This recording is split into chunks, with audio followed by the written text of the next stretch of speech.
Hey, architecture firm owners and emerging leaders. Get ready for unparalleled insight into the development of a world-class architecture firm and a worldwide organization driving the digital transformation of the design and construction industry. With Build Smart, the podcast that's changing how our profession operates.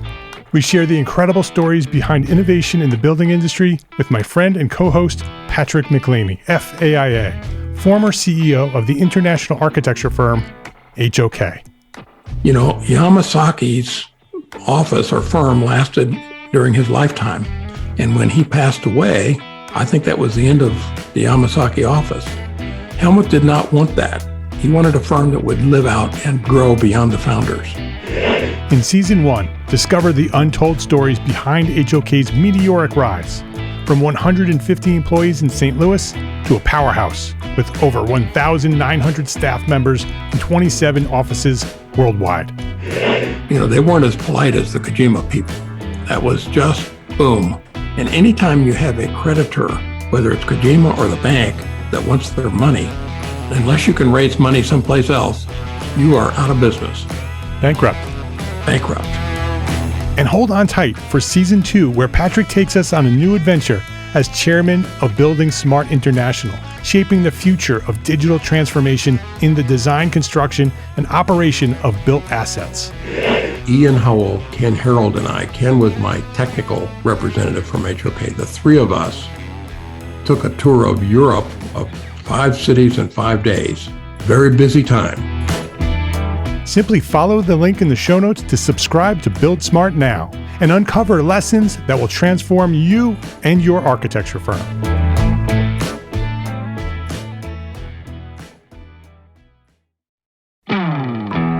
Hey, architecture firm owners and emerging leaders.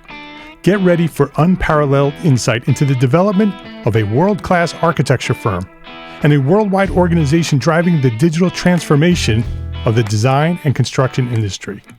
With Build Smart, the podcast that's changing how our profession operates. We share the incredible stories behind innovation in the building industry with my friend and co-host, Patrick McLeamy, FAIA, former CEO of the international architecture firm, HOK. You know, Yamasaki's office or firm lasted during his lifetime. And when he passed away, I think that was the end of the Yamasaki office. Helmut did not want that. He wanted a firm that would live out and grow beyond the founders. In Season 1, discover the untold stories behind HOK's meteoric rise, from 150 employees in St. Louis to a powerhouse with over 1,900 staff members and 27 offices worldwide. You know, they weren't as polite as the Kojima people.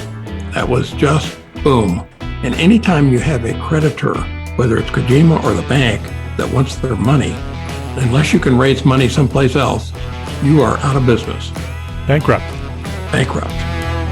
And hold on tight for Season 2, where Patrick takes us on a new adventure as chairman of Building Smart International, shaping the future of digital transformation in the design, construction, and operation of built assets. Ian Howell, Ken Harold, and I, Ken was my technical representative from HOK. The three of us took a tour of Europe of 5 cities in 5 days. Very busy time. Simply follow the link in the show notes to subscribe to Build Smart now and uncover lessons that will transform you and your architecture firm.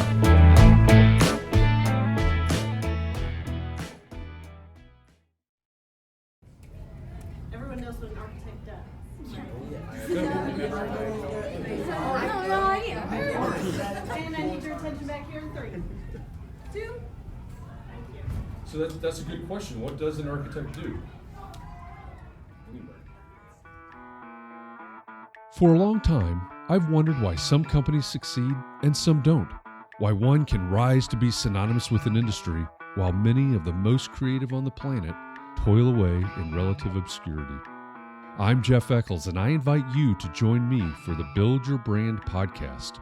From Gable Media, creators of the EntreArchitect podcast, this is the podcast miniseries where I explore how the best brands in the world think differently and act differently on their way to becoming the best, and what you can learn from them, because no matter the size, the journey is the same. This season, I'll open the cowl and look inside Southwest Airlines to see what makes them tick and what architects can learn from an airline that started with a simple purpose that's grown into a cult-like dedication to what matters most. Well, at first, the board wanted to upgrade and change the way they did things. They even voted to put some of these things in place, but Herb Kelleher overruled them. He knew that Southwest couldn't do the things they did. They couldn't give people the freedom to fly in the same way if they made these changes. He also knew the airline industry really well and knew that first-class service with bargain basement prices wouldn't work. When we started out, we said we're going to have a special niche in the industry, and if we're going to make it a really distinctive niche, we have to do things innovatively, and so we did. Now, I know what you're thinking. That's a really big company that does something completely different from what I do, and they've got a really big budget to boot. Here's a hint. Even if you don't have a $500 million marketing budget, some of the things that companies like Southwest Airlines do to rise to the top are both free and priceless. Join me in March as I start out on my Build Your Brand journey by exploring Southwest Airlines' origin story and uncovering the one simple idea that changed everything and allowed you to be, as Southwest puts it, You are now free to move about the country. Our first new show from Gable Media, Build Your Brand podcast, is coming this March. My name is Mark R. LePage, and you are listening to EntreArchitect podcast, where each week I speak with inspiring, passionate people who share their knowledge and expertise, all to help you build a better business as a small firm entrepreneur architect. This is episode 311, How Small Firm Architects Will Lead the Profession to Thrive.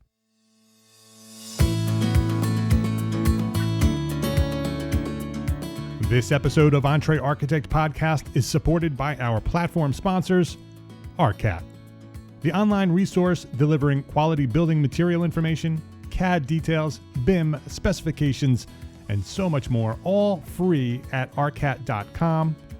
FreshBooks, the cloud-based accounting software that makes running your small firm easy, fast, and secure. Spend less time on accounting and more time doing the work you love. And Gusto, easy online payroll, benefits, and HR built for modern small businesses just like ours.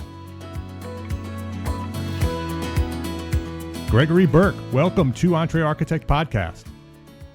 Thanks, Mark. I'm glad to be here with you. It's great to have you here. You're a longtime friend, personally and to the community, and so it's great to have you here. Let me introduce you to the people who don't know who you are. Greg Burke is a principal architect and president at Gregory John Burke Architect, PA, located in Vero Beach, not California, wrong coast. You're in Florida. His firm and the large prestigious firms he formerly worked with have served clients from small families to Fortune 500 companies. Projects where he served as designer or project manager total more than 10 million square feet and at an adjusted value of just over $2 billion. So a little bit of work. He's graduated. He's a graduate of The Ohio State. And I see that's how the football players say it. So I'm going to say The Ohio State University's Knowlton. Is it Knowlton? Is that pronounced? Yes, Knowlton. Knowlton School of Architecture. And he was elevated to the College of Fellows in 2018 at the AIA National for his leadership in advocacy, diversity, and mentorship. So Greg is a great mentor. He's a great leader. He's a contributor over at our EntreArchitect Facebook group every day. He's helping people over there, and so it's clearly part of your passion, Greg, to be part of this profession. You love this profession. You want this profession to grow and become a better profession. Long before I knew who you were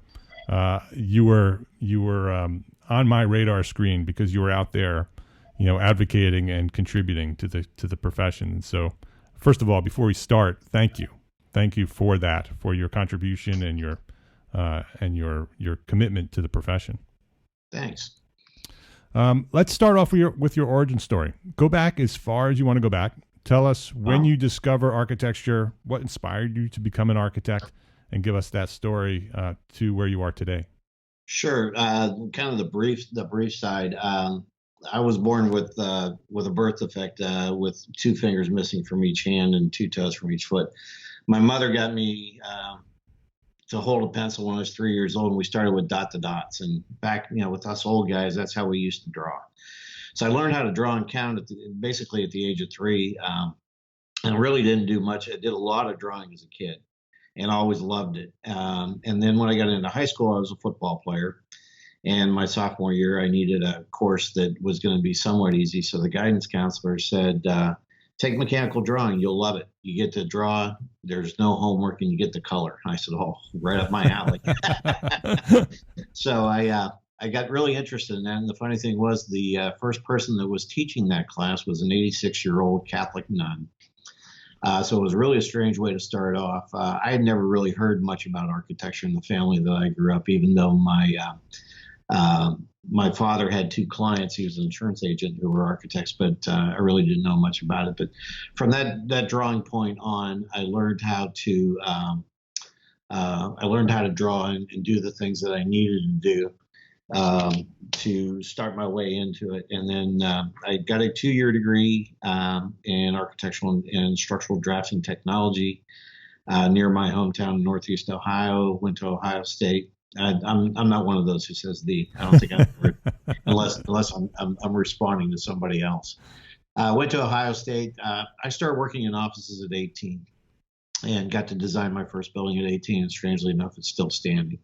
So that was kind of the impetus. And from then on, after graduating from Ohio State, I went to work for Gensler in Houston, and that's where some of the big stuff started working. And I've worked in almost every state east of the Mississippi, or done projects in every state. I haven't lived in every one, but that's been pretty much the start of my career. And what are you doing now? Well, right now we've got. I'm operating right at the moment as a sole practitioner. We've gone anywhere from 1 to 5 people at any one point in time. Before the economy collapsed, we had 5 people, and we were billing about $750,000. So for a 5-person firm, that's pretty good. We're doing all different types of projects. We had a $100 million master plan with 9 buildings on the boards. We're doing a renovation of a historic resort hotel on the ocean here in Vero Beach, renovating some of the rooms. So we do a little bit of everything. Vero Beach is kind of a unique place. They kind of pigeonhole architects here. You're either a commercial architect, you're a residential. You don't do both, but I do. So the commercial side, there isn't a tremendous amount, although it's starting to change. We are starting to see more commercial work here. Most of my work has been dealing with the surrounding counties, and I do a lot of collaboration with other architects in the area. We get some of the residential guys get commercial work that they really can't do or don't want to do, and they ask me in to support them on it. So they do the design, and I generally go from DD through CDs with them, which can be kind of fun. We did a couple of projects that way in the Bahamas. I worked on a 20,000 square foot house down in South Florida, and we're getting ready to start one with a very talented designer who does primarily residential work, but we're going to do a little art gallery with a art school. So it's a real mix of types of projects. We try to be selective in what we pick to do, and pick projects that are going to have a little meat on the bones, so to speak. Yeah. Yep. You're like I said in the introduction, you are passionate about the profession. You have clear ideas and opinions about the way the profession is currently run, the history of the profession, where we're going. Whenever that conversation pops up in the Facebook group, you're always on that list, talking. And very often you and I have a very similar point of view. That I've said in the past that it's not the AIA's responsibility to fix some of the problems that we have. It's our individual responsibilities. And if we don't shift our mindset to that, where every architect is responsible for succeeding themselves, first of all, to becoming a successful architect financially and from a design point of view, that will contribute to the profession at large. But also, if we sort of leave it to the profession to tell our story and to fix some of the problems that we have, we're going to be waiting a long time. And so I wanted to have that conversation with you, Greg, about the value of an architect, quote unquote. That's a topic that comes up all the time, and what is the responsibility of the larger organizations, the AIA and the chapters of the organizations, and what is the responsibility of the individual architect? Yeah, it's tough for the AIA at a national level. I think where the strongest support and helping us to move forward as a profession comes from your local and state organizations. We change officers every year. Right. That makes consistency a very tough point. And consistency is something that I think the profession sometimes lacks. You go up and down. A lot of that has to do with the way we sell ourselves and what you brought up about value. An architect has got to be able to explain to a client, whether it's in their proposals, and I'd always recommend you have a couple of conversations with a client before you actually give them a proposal for the work. Get to know them a little bit, find out what they want. Learn something about, if it's a commercial project, learn something about their business, how the business operates, what their goals are. And if you're doing a single family house, then, spend a little bit of time with the clients that you're going to be dealing with. Find out exactly how they live their lives. You may have to ask some personal questions at a time, but, you let them know that you're just doing that so you can get a good understanding of how they live and how the house is supposed to operate. You sell that and you tell them you're not going to get that out of a contractor. A contractor is going to build your house. He's going to build your house. He's going to take a set of plans. We've got a lot of good contractors in the United States that recognize the value of having an architect on board and would not do a project without an architect. And then we have a lot of other ones who don't operate that way. And this is where you really have got to come in and try to make a sale. I mean, I, like every other architect, has probably lost a project or two, especially a residential project, to someone who says, well, the builder will get a draftsman. I said, okay. When you run that gamut and you have a problem, come back and see me. And some do. So I think that, from a value standpoint, you've got to be able to show that you can do things better than anybody else that you're competing with, whether it's another architect or a contractor, whoever you're going up against, is that here are the things that I can bring to the table. This is what makes me different and helps you out in what your final goals are. I'm here to listen to you. Yes, I'm an architect. I'm going to direct you because that's what I'm trained to do. In the end, it's your money. You have got to trust me that I'm going to use your money in the right way. So I think that you really have to boil it down to the things that you do best, and then this transfers over to the things that happen at AIA. The fact that you have the leadership change every year, and that's the same thing. Well, not necessarily local levels. A lot of local levels are now putting presidents in place for 2 and 3 years. I know AIA Orlando keeps their president in place for 3 years, which now you're starting to get a little bit of consistency and you can get a little more direction moving forward. And let's face it, the profession is going through a lot of change right now. I do expert witness work in addition to the other types of design work I do, and we're seeing a lot of lawsuits coming out of BIM related projects. If you really don't know how to use BIM, you don't know how to plan for it, I'll guarantee you're going to end up in court. So you've got to be able to understand the tools that you're using, and the tools now are not the same as the tools when I was a kid starting out. And everybody wants AIA to do it for them, but leadership comes from you. You've got to be the one who steps up.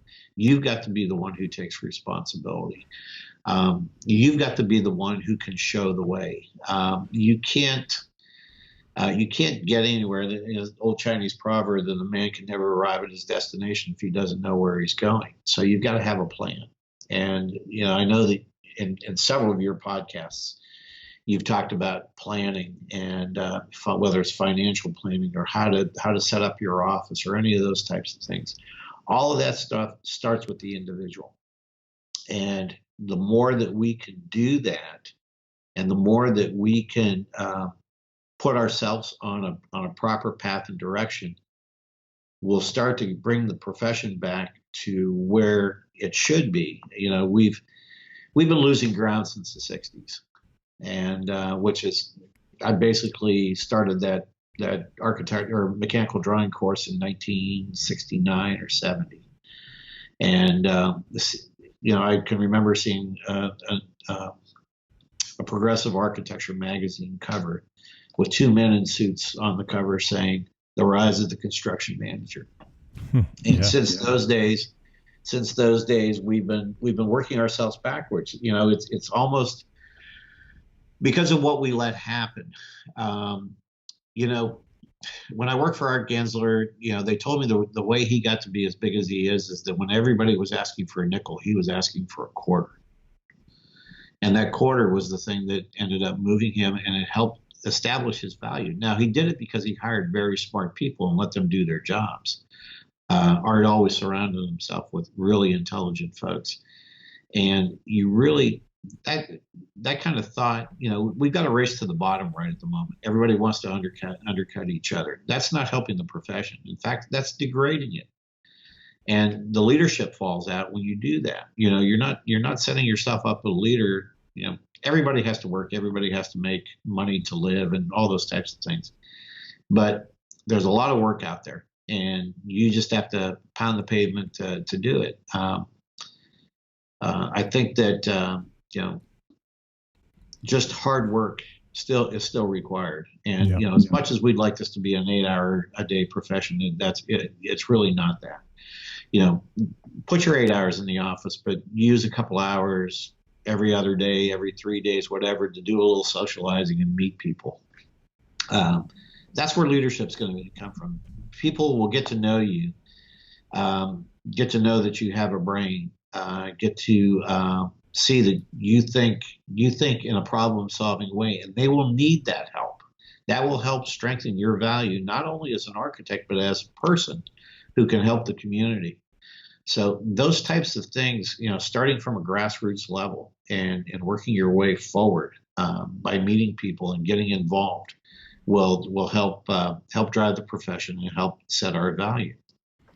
Greg, when the topic of the value of an architect comes up, and we're having those conversations out in the community, often we talk about how the AIA is at the national level. They're either doing a new ad campaign, or they're trying to identify what architects do, the value of the architects. And you get two sides. You say, well, they're not doing it enough. There's others that say that they shouldn't be doing that at all. What is your thought on that? Does when they put themselves in that position of trying to define who we are as architects, and that's a very broad range of people, because we do lots of different things and lots of different responsibilities, and so that's at a national level, this is what we are, is a difficult thing to do. Do you think those advertising campaigns are effective, or do you think they're actually hurting the cause? Well, to a certain extent, I think they hurt because it's a lot of it is archy speak. And let's face it, the way we as architects talk to each other is not the way we should be talking to the general public. They don't understand. They're not educated as architects. How could they understand? The I Look Up campaign, although I thought it was very lofty and it looked really sleek and they showed a lot of stuff, I don't think it hit the mark. I think that we may have had an advertising group that kind of did some of the same things we as architects do. They don't spend the time to really understand what the public wants, and that how we as architects could provide that for them and show the value. You know, they're slick. You know, most of our things are you know, kind of slick, and I don't know that the general public understands that. The general public thinks that we're a necessary profession. we have been going through in Florida for the last 2 years of deregulating the architectural profession. We're on the block with a whole slew of others, including our interior designers can be licensed in this state. We're one of, I think, 4 in the country that do it. The interior designers are on the chopping block. We will likely get off of it. We just got done with our legislative day, and it's another place to take leadership. We have a very active advocacy group at AIA Florida, and we have a legislative day usually in January, at the absolute latest it's in February, depending on when the sessions are. And we send a whole slew of architects from every community in the state of Florida. This is no little place, to meet with our legislators and tell them why the legislation they're intending to put in place may be or may not be a good idea. And again, we're very highly respected in the State House, in the state of Florida. When they see the architects coming, we bring them a 24 by 36 inch poster every year. We've seen some of the legislators that have been around for a while have gotten a couple of them framed and hung them. They like them so much. But we do this thing, once a year, and that's part of the leadership thing. But I think that we have to be able to, do what we do as a profession, but be able to get across to the people, all the things that are happening technology-wise in the profession, in my mind, are really aimed toward the larger firms. We've got software out now that can give you 1,200 variations on a schematic plan. I don't know who has the time to, even the largest firms, to study 1,200 variations and figure out which one works, or which one is the best out of all of those. The people who are serving the mom and pops, and a lot of us are that, the EntreArchitect community, a lot of us are smaller firms that are not serving the large corporate giants. So we've got to be able to understand that the clients that we're talking to are not going to understand Part T. They're not going to understand a lot of the lingo that we use in our profession.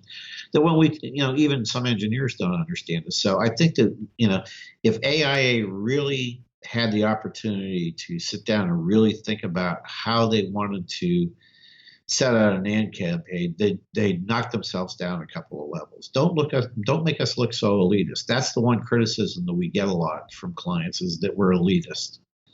And I think that it's getting better. I think that, and quite honestly, now that diversity is a much bigger deal with AIA and with the profession and with the world in general, I think it's helping.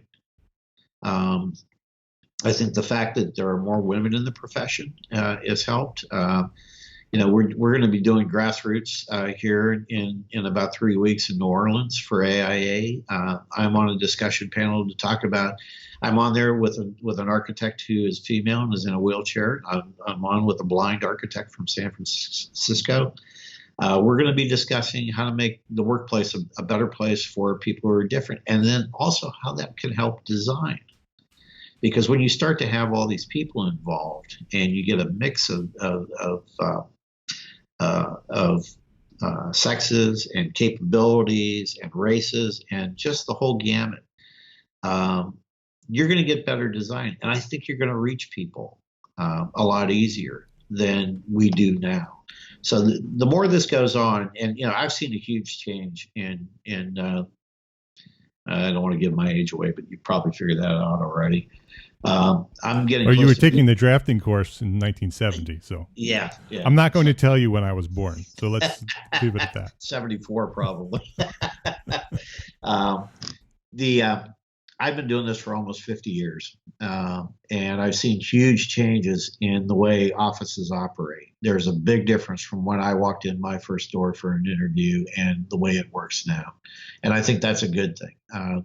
Businesses are more open. And I think that's a leadership type thing too, is that if you're running an office, you've got to look at the people that you're bringing in. You want to get bright ones. I try to find people that are smarter than me, which generally is not that tough. But I definitely want to get people that, I can lead them. I can show them how to do things, but I want them to become leaders. You don't become a leader just by being a dictator. You become a leader by making other people leaders. So I think all of those things, combined are what we as architects individually have to do that the AIA as a national organization cannot do. or they might be able to do it, but I think with the changeover year by year, it makes it extremely difficult. Yeah. Now that we have a strategic council, there is some continuity in thought. Things that were done 3 years ago are still being discussed and moved forward. So hopefully that whole idea will continue and will become a better organization and a better profession for it. Yeah, I think the answer lies in the story of the individual architect. You were just talking about the panel, the diversity panel, and right. and I advocate all the time about that you individually, by building a stronger, thriving business and building a strong brand and being able to clearly identify and tell your story about who you are and what you do. When we do that with thousands of architects or tens of thousands of architects, that story starts to resonate with the public. And I think that rather than the AIA trying to define who we are, if we are all individually telling that story creates a mosaic and identifies the overall idea of who we are and what we do. And if the AIA wants to support that, the AIA can help us learn how to do that better, help us learn how to build better businesses, how to tell our story better, how to build better brands, rather than them trying to tell that story. Yeah, and I think you're right, absolutely, in that thinking, and that competition is good, but the competition that is brutal is not good, and that only tears the profession apart, in my opinion. I don't mind having projects handed to me. And in fact, a lot of the work I get is word of mouth. I don't compete for a lot, but what I do compete for, I win my fair share. But when I'm up against other people, there's certain people I can't compete with because of the way they operate. And I tell clients that right up front. But I'm not tearing them down. I just say they've got a different way of practicing than I do. And you're not picking apples to apples firms in who you're wanting to do this. And in the end, it's going to come down to a fee in a lot of cases. Is that they're going to find the lower fee. I can tell you that I've lost 2 jobs in the last 3 years that came down to the fact that I was up against a guy who works out of his house. A lot of us in the small firms do that. Technically, where I live, you're not supposed to be doing that according to the local ordinances. We're supposed to be in business facilities, but some people can pull it off, and I've lost those jobs because my fees were twice as high. The amount of overhead is not there, and you can't fight that. But then at the same time, I don't talk negatively about those people. When you come into this situation, I think you have to say, well, congratulations. Tell the client, I wish you a lot of luck. Good luck. If anything changes, give me a call back. And our profession has not been one that likes to share. It has not been in the past. That's getting better too. Yeah, that's changing. And I think that, EntreArchitect is a classic example of that.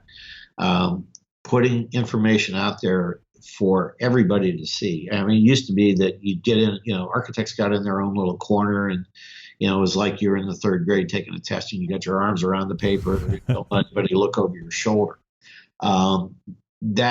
That was the way architects were probably up until about maybe the early 80s, but that has changed since then.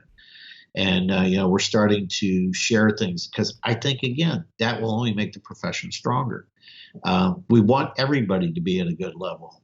Some are going to be better than others, no matter what. You're going to find designers that are better than others, no matter what. You're going to find production people that are better, and people in management too. So I think it's important that we all try to elevate the boat, get everybody up on high water. We will return to our conversation after this quick break to say thank you to our platform sponsors, ARCAT, FreshBooks, and Gusto. If you work with specifications in your firm, you probably have come across outdated manufacturer specs with confusing notes, products that no longer exist, or maybe even companies that no longer exist. Maybe you even pay for specifications. Stop right now. There's a better way to find manufacturer specifications for your project documentation. ARCAT. ARCAT.com. ARCAT is the #1 most used website for finding building product information and has a free library of over 1,400 up-to-date accurate specifications written by FCSI, CCS, and AIA professionals based on manufacturer's data. Use ARCAT's powerful search engine to find the right specifications for your project and quickly download them in multiple formats for free. That's right, ARCAT is completely free. You don't even need to register. Just go to arcat.com. That's ARCAT.com. arcat.com and start building better content today. Do you remember when you started your architecture firm? Well, maybe you're in the middle of that right now. Maybe you are in the middle of launching your architecture firm. It's not easy, is it? It takes lots of late nights, early mornings, and maybe even the occasional all-nighter. Well, we are crazy busy, so why not make things a little bit easier? Well, our friends at FreshBooks have the solution. FreshBooks invoicing and accounting software is designed specifically for small business owners like us. It's simple, intuitive, and keeps you way more organized than a dusty shoebox filled with crumpled receipts. Create and send professional-looking invoices in 30 seconds, and then get them paid 2 times faster with automated online payments. File expenses even quicker and keep them perfectly organized for tax time. Yep, tax time's coming up. And the best part, FreshBooks grows alongside your business, so you'll always have the tools that you need when you need them, without ever having to learn the ins and the outs of accounting. Join the 24 million people who've used FreshBooks. Try it for free. Free for 30 days, no catch, no credit card. Visit EntreArchitect.com/FreshBooks. EntreArchitect.com/FreshBooks and enter EntreArchitect in the How Did You Hear About Us section to get started. Visit EntreArchitect.com/FreshBooks. What do you think of when you hear the words payroll and benefits? Payroll and benefits. Does that make your skin crawl? Does it make your spine tingle? Payroll and benefits are hard. It's okay. It's hard, especially when you're a small business like us. You don't have time to be an expert in things like taxes and regulations. A couple of more words that might make your skin crawl. And old school payroll providers just aren't built for the way that we're working today. Gusto is making payroll, benefits, and HR easy for small businesses. Modern technology does all the heavy lifting, so it's easy to get things right. You no longer have to be a big company to get great technology, great benefits, and great service for your team. To help support the show, the EntreArchitect podcast, Gusto is offering our listeners an exclusive deal. Sign up today and you'll get 3 months free once you run your first payroll. Just go to EntreArchitect.com/Gusto to claim your free 3 months of payroll processing. That's EntreArchitect.com/Gusto for 3 months free. ARCAT, FreshBooks, and Gusto. Please visit our platform sponsors today and thank them for supporting you, the EntreArchitect community.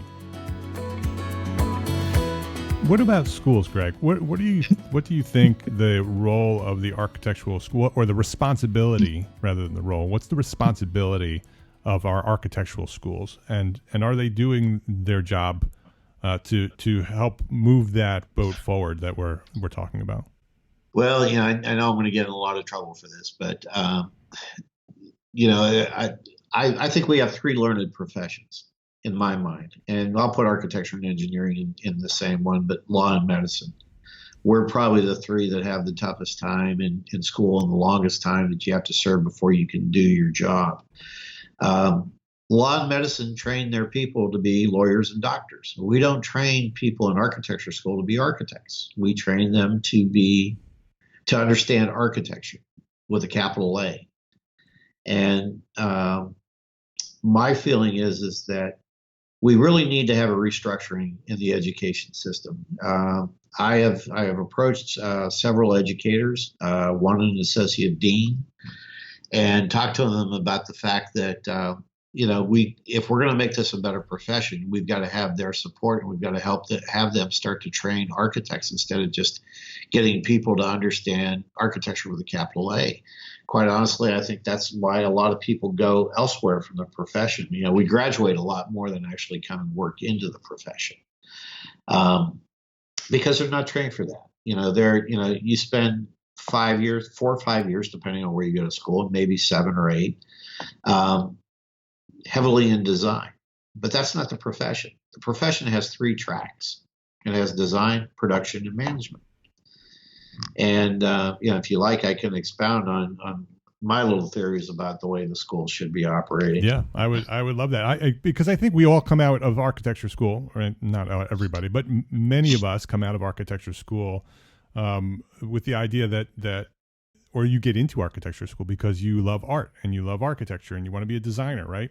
Very few of us get into architecture in order to be a part of the management of an architecture firm or even the production end of it. Some of it, some of us love that end of it, but I think so many of us, because we're creative people and we have that artist mentality, that we go in wanting to be designers and we come out being, trained as designers. And so there's 2/3 of the profession that's required to be part of what we do. We have no idea how to do that. And I think that many of the schools, when I've approached the school administrators, they've come back to me and said that, well, that's not our job. That's the job of the internship program. That's the job of the firms themselves to be teaching those things. We're not supposed to be teaching those things. We're teaching architects how to think, right? That's the response I get. And so if that's not working, how would you change that, Greg? Well, I think that what we really have to do is that, NCARB has now got a program where they're pilot testing and getting people with licenses after 7 or 8 years worth of education. And part of that has got an internship, but it's a small one in my mind. I'm going to be real interesting to see what happens with our insurance rates in the next 10 years. If this really catches on. And that's not to degrade the people coming out of school with those degrees. Right now, I think they're picking some really smart people to be doing that. But I think in the long run, I've been doing this for almost 50 years. I learn something new every day. And I think we're definitely a profession that you've got to be continually learning. So the restructure of the education,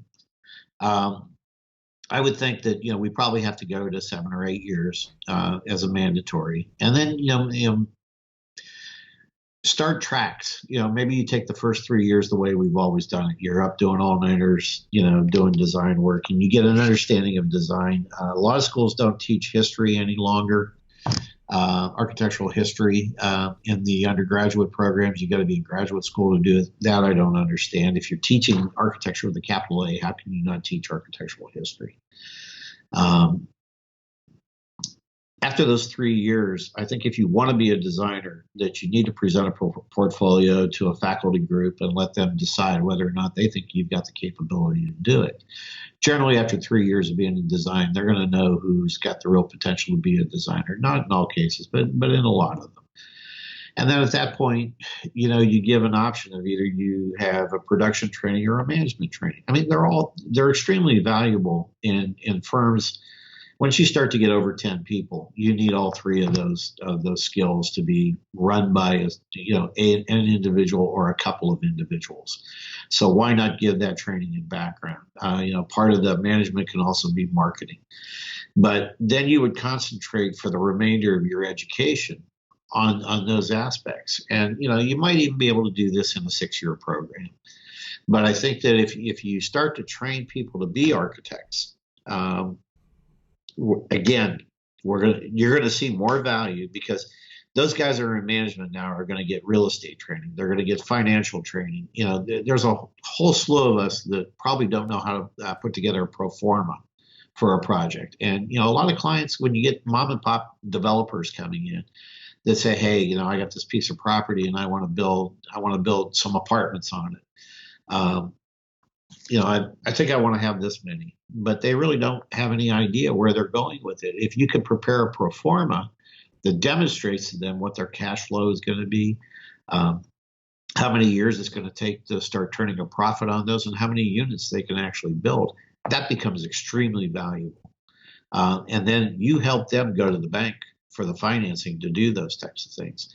So I think, and then from a production standpoint, which was always my strong suit, and probably because I just love to draw, knowing how to really put together a set of drawings. And it's not just the detailing, code compliance, all those types of things that we're expected to learn on the job. Is drawing back the profession, because on the job, firms have to make a profit or you don't stay in business. And if you're having to spend a tremendous amount of time training people, the things that we think they should have gotten at least some kind of a cursory review of in their education, you're not going to make those profits. And I think this is also a direct correlation. If we start to graduate people in those 3 tracks, I believe our fees go up, because now you're showing expertise and you can demand that. I mean, there are law firms where, a lawyer only makes $200 an hour, which, we've got a lot of architects who are billing out more than $200 an hour. But there are law firms that are charging over $1,000 an hour. I only know of a couple of firms where the principals are, and it's the principals. And let's face it, the principals really aren't doing the work. They do the schmoozing up front. They get the work. They may be the designers, but it's always handed off to someone else. Those are the large firm guys. I don't know many small firms where you've got $1,000 an hour billing rate. So I think those 3 tracks, if the education system would start looking at more at training architects instead of just teaching architecture, we will do ourselves a whole big favor in doing that. Yeah, I agree that schools should be training architects to be architects, and I believe that those 3 tracks are equally important: design, production, and Absolutely. management. But my concern is if schools did shift to a model like that, you have a very large population of the profession who are small firms and sole practitioners who want to remain small firms and sole practitioners. And that if they were forced to take one track, they would actually lose the value and the education of the other 2 tracks. Well, not necessarily. I think that and it might take people a lot smarter than me to figure this out, and maybe that's the problem, the reason why it really hasn't gone that far in going in that direction. The designer could still have electives that would cross those other 2 paths. The average architectural firm is 4 people. So yes, I understand exactly what you're saying. And I've been a small firm practitioner now for 24 years. So half of my career has been right here where I am today. And, had I not worked for very large firms, I probably would not have the skills that I have today. I very seriously doubt that I'd have FAIA after my name. The things that I learned in those firms and working for them. And I thought I got a pretty decent education at Ohio State. We were part of the College of Engineering, so we had a very strong emphasis on the engineering side of design. That's changed a bit since I was there, for the good, not for the bad. It's gone for the good. Bob Livesey, who used to run Ohio State, was just a tremendous guy that brought in changes and made the university work. There's some exciting stuff happening out on the West Coast right now. I read an article in, I think it was Architect, that talked about a new system a new structure that's being set up in a college on the West Coast, and somewhat similar to what we're saying, not quite as emphatic as how we're saying it, but the person that's running that school has been a practitioner. He knows what the profession needs, and he's trying to implement that in his school. If Deborah Burke running Yale right now, she's got a real nice firm. She's done really nice work over her career. She started out small and just grew it because of her capabilities. I think having practitioners that run universities is a good idea. And Yale's been pretty good with that. Having Philip Johnson, Caesar Pelli, Robert Stern, all those types of people running that university. I think you get a little broader education than you might in some schools. Yeah. I think whether it's the AIA or whether it's the schools, it is the requirement. And here I go back to the individual architect. It is the requirement that however we find that information and gain that knowledge of design and production and management. We must. If we need to be successful as architects, we need to have knowledge in all three of those tracks.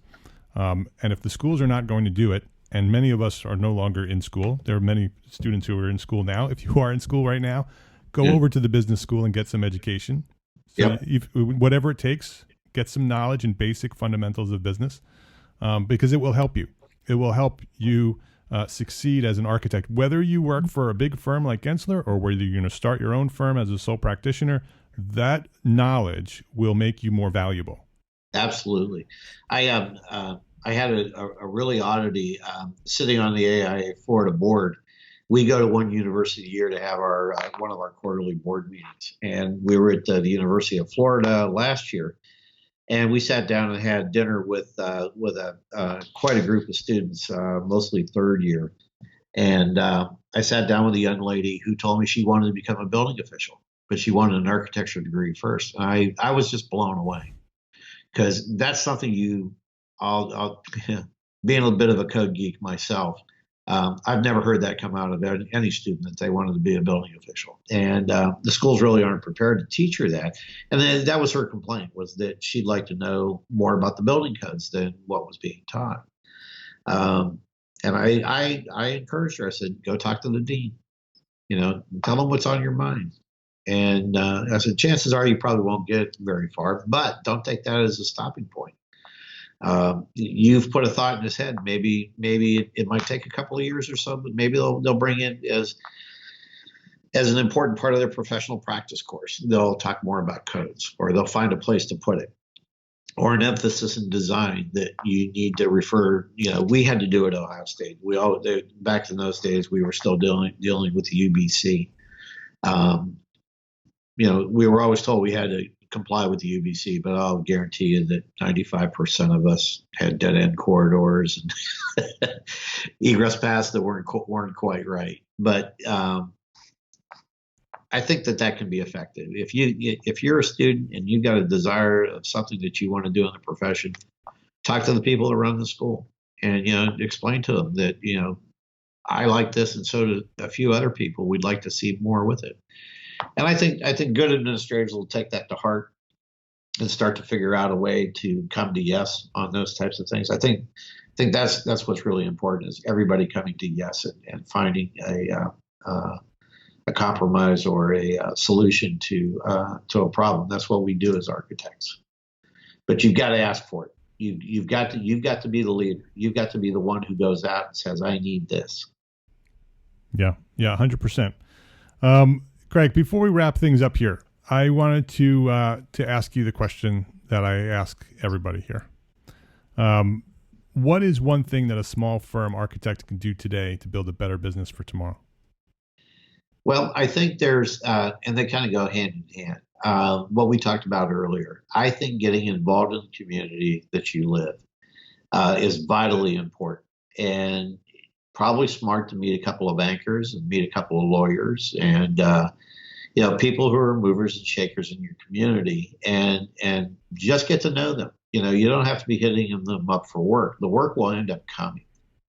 But if you get involved and show that you can bring value to their organization, they're going to turn around and compensate you by referring you, hiring you, or helping you in some way to grow your firm and to be more competent. And at the same time, you can use them as mentors. If you're talking to a banker and you don't understand certain aspects of how to financially run your business, use them as a mentor. Say, I scratched my head over this. What can I do to make it better? And I'm sure that a lot of them would be more than happy to give you a hand on it. So I don't think there's anything more important than connections in this business. It really is all about connections. You can be the most talented architect in the world, but if you don't know people, you're probably going to suffer a little bit in getting work done and getting hired, first of all, and then getting it completed. But I would say make the connections. That, to me, I think is one of the most important things you can do. Yeah, I agree. When I spoke with Gene Cohn of Cohn Peterson Fox a few months ago, That's how they built KPF. Yep. Right? One handshake at a time. Gene Cohn is a master at that. I listened to that. I listened to that interview. I thought it was phenomenal. Gene comes across. I don't know him personally. I'm sure I'll probably run into him at a fellows dinner or something in the future. But he is exactly the type of guy that you want in the management and marketing end of your business because he's personable. I didn't hear him using $35 words. Yeah. He talked like a human being, and that's what architects have to learn how to do. If you're going to drag the business in, that's a good way to do it. But that was a phenomenal interview, Mark. Thank you. Yeah, and he was a designer that recognized that there was somebody who was better at that, and Right. that he had other strengths. And so, yes, he has the influence on design, and he's done some design at KPF, but his focus was the business, right? Getting the next job and running the business. And he just let his partners take care of the rest. And it was a very interesting conversation. This man's name is Gregory Burke. I appreciate you for being here, Greg. Your firm's name is Gregory John Burke Architect. The website is burkearchitects.com. So you can go check out everything that Greg's doing. And if you want to reach out to him, click the little connect button and send him an email and say, hey, I heard you on EntreArchitect podcast. Also, if you're not a member of the EntreArchitect Facebook group, Greg is in there all the time, contributing to the conversations over there. It's a private group for architects only, architects and architecture students. And so if you're an architect or an architecture student, you can go to entrearchitect.com/group and you can request membership. And we have a lot of really active conversations in there. Somebody posts a question, we get 30, 40, 50, 100 comments on those questions. And it's a private group, so it's only architects talking to other architects. And so I invite you to come join us. Greg, this was a great conversation. It was a very important conversation. And so I really appreciate your time for spending here with me and sharing your knowledge at EntreArchitect Podcast. Thanks, Mark. It was a lot of fun. And I think this is an important topic, and I'm glad to be part of it. This is episode 311. If you'd like to access the show notes or share this episode with a friend, the link is entrearchitect.com/episode 311. Please share that link. That helps us grow the podcast. It helps us grow the community. It helps the small firm architects grow the profession and thrive. So entrearchitect.com/episode 311. Thank you very much. Enrollment for the EntreArchitect Startup Mastermind is closing tonight, February 21st at 11:59 p.m. Eastern Time. That's midnight tonight, February 21st. If you just recently launched your small firm, or if you're working hard at planning to launch within the next 12 months, then you are a startup architect, and we want to help you get started. We want to make it a little bit easier for you. We have something very special to help you get launched and put you on the right track for a successful firm far into the future. The EntreArchitect Startup Mastermind is for you. It's not just another peer group. This is our 14th mastermind group here at EntreArchitect, but this one is a very special one. Not only will you become a member of a professional peer group, exclusive and dedicated to people like you, startup architects, you will have access to our full membership of experienced entrepreneur architects in our member forum. You can have access to them. You'll have special guests and support that's built just for you. Our goal is to get you launched with success so that you can be the best architect you can be. You can build a strong profession and better serve the world by building a stronger business. So that's our goal. We want to help you. And as a very special bonus to incentivize you to join us and to help you get started, only for EntreArchitect Startup Mastermind, we put together a launch kit, the EntreArchitect Startup Launch Kit. It's worth more than $1,400 and it's free to the startup members who join this group. So go to entrearchitect.com/startup to learn more. And if you're not a startup architect, which is most of you, well then help us spread the word and share that link with a friend. entrearchitect.com/startup. You startup architects, enroll right now before registration closes tonight at 11:59 p.m. Hope to see you there. Love, learn, share what you know. Thanks for listening and have a fantastic week.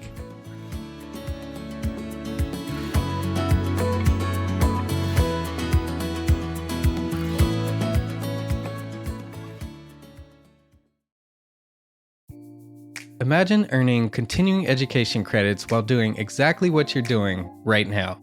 Well, you can. Gable Media has revolutionized the way you earn your continuing education credits with a groundbreaking approach. Forget running around town and scouring the internet for credit-worthy courses. Fulfill your CE requirements effortlessly by listening to engaging podcasts just like the one you're listening to now. Our podcasts are designed to educate, entertain, and inspire, all in a user-friendly environment. But wait, there's more. Architects, Gable Media is also approved as an AIA continuing education services provider. Upon completion, we handle everything, from reporting your hours directly to the AIA to storing your certificates in your personal Gable Media profile for your self-reporting needs. So follow the link in the show notes and start earning your credits in the most innovative and entertaining way possible with Gable Media.